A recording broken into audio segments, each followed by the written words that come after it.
सो यार आज की वीडियो में मैं आपको बताऊंगा कि हम section 37 of Indian partnership act 1932, तो ये है हमारा एक सेक्शन है पार्टनरशिप का। इसके ऊपर क्वेश्चन आ सकते हैं, तो इसको समझने के लिए हमारे पास एक एग्जांपल है जिसमें ए बी सी तीन पार्टनर्स है। उसमें से सी मर जाता है या फिर रिटायर हो जाता है। ये रिटायरिंग और डेथ किसी में भी आ सकता है। आपको आउटगोइंग पार्टनर बोलते हैं उसे, जो रिटायर या फिर डेथ होता है। 1 अप्रैल 2024 को ईयर स्टार्ट होता है और 30 जून 2024 को बंदा मर जाता है या फिर रिटायर हो जाता है सी पार्टनर। और उसके 9 महीने बाद हम उसको पेमेंट करते हैं। 31 तारीख तीसरा महीना 2025 31 मार्च 2025 को हम उसको पेमेंट कर देते हैं।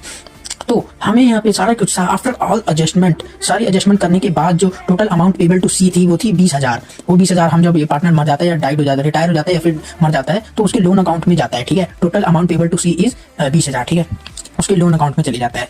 ओके, अब इसमें क्या कहता है, ये कहता है कि जो आउटगोइंग पार्टनर होता है और उसके लीगल रिप्रेजेंटेटिव, जैसे उसका एग्जीक्यूटिव फैमिली मेंबर्स हो सकते हैं, कुछ भी हो सकता है, उसके लॉयर्स हो सकते हैं, तो उन पे राइट होता है दो चीजों का, following two items whichever is higher, जो भी ज्यादा होता है, इंटाइटल टू द हायर और फॉलोइंग टू आइटम। पहला, इंटरेस्ट होता है 6% पर एनम या फिर profit made during the time by using retired और डिसीज पार्टनर कैपिटल या लोन अमाउंट। मतलब उसके पैसों से, उसके जो उसने जो पैसे लगाए थे फर्म में, उसके पैसों से अगर फर्म अगर प्रॉफिट करती है तो उसी फर्म उसको देगी, उसके लीगल रिप्रेजेंटेटिव्स को देगी या फिर उस पार्टनर्स को देगी। अगर रिटायर पार्टनर है तो उस रिटायर पार्टनर को देगी डायरेक्टली, और अगर वो डेथ मर चुका है तो उसको लीगल रिप्रेजेंटेटिव को मिलेगी। ठीक है, उसकी रिटायर्ड और डिसीज पार्टनर की कैपिटल या फिर लोन अमाउंट, जो उसकी लोन अमाउंट मतलब जो अपने पैसे दिए हैं फर्म में, कैपिटल मतलब जो उसने पैसे लगाए, एक ही बात होती है। तो यहाँ पे ये किया है, ये मैंने किया है, मैं बोल रहा हूँ।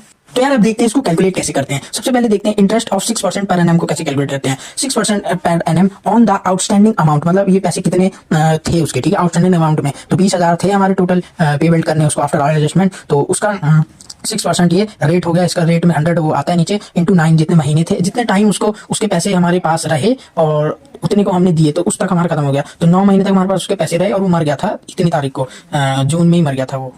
तो ठीक है, तो ये आ गया टोटल 900 आ गया। ठीक है, इसको पूरा मल्टीप्लाई सॉल्व करके। ठीक है, अब देखते हैं शेयर ऑफ प्रॉफिट को कैसे कैलकुलेट करें। तो शेयर ऑफ प्रॉफिट को कैलकुलेट करेंगे तो शी शेयर ऑफ प्रॉफिट कैसे हुआ है। तो 5,000 हमारा टोटल प्रॉफिट था, शी का प्रॉफिट था। ठीक है, मतलब पूरी फर्म का था 5,000 और 20,000 उसने दिए थे। ठीक है, और 1 लाख इसका टोटल आता है। ए की कैपिटल 30, बी की 50 और सी का लोन 50, या फिर लोन बोल सकते हैं आप या फिर कैपिटल बोल सकते हैं। तो 1 लाख टोटल है, तो 20,000 डिवाइडेड बाई 1 लाख या फिर 1 लाख डिवाइडेड बाई 20, जो भी कर सकते हो। फिर आ जाएगा हमारा 1,000। ये जो 1,000 है ये सी का शेयर ऑफ प्रॉफिट है। अब देखते हैं इन शेयर ऑफ प्रॉफिट 1,000 या फिर 900 में से कौन सा ज्यादा है। तो शेयर ऑफ प्रॉफिट ज्यादा है तो सी का रिप्रेजेंटेटिव या फिर कोई भी उसके लॉयर्स या फैमिली मेंबर जो 1,000 रुपए हैं वो लेंगे, ना कि उसका 6% पर एनम। तो मतलब मर्जी है उनकी, या तो वो ये ले सकते हैं या फिर ये ले सकते हैं, बट जनरली लोग हायर विच एवर हायर जो भी ज्यादा होता है वो लेते हैं। थैंक यू, खत्म हो गया। बस ये था, सिंपल है यार। जो सेक्शन 37 सिंपल, बस इतना ही है और कुछ नहीं है, पेपर में आ सकता है। बाय, थैंक यू, खत्म।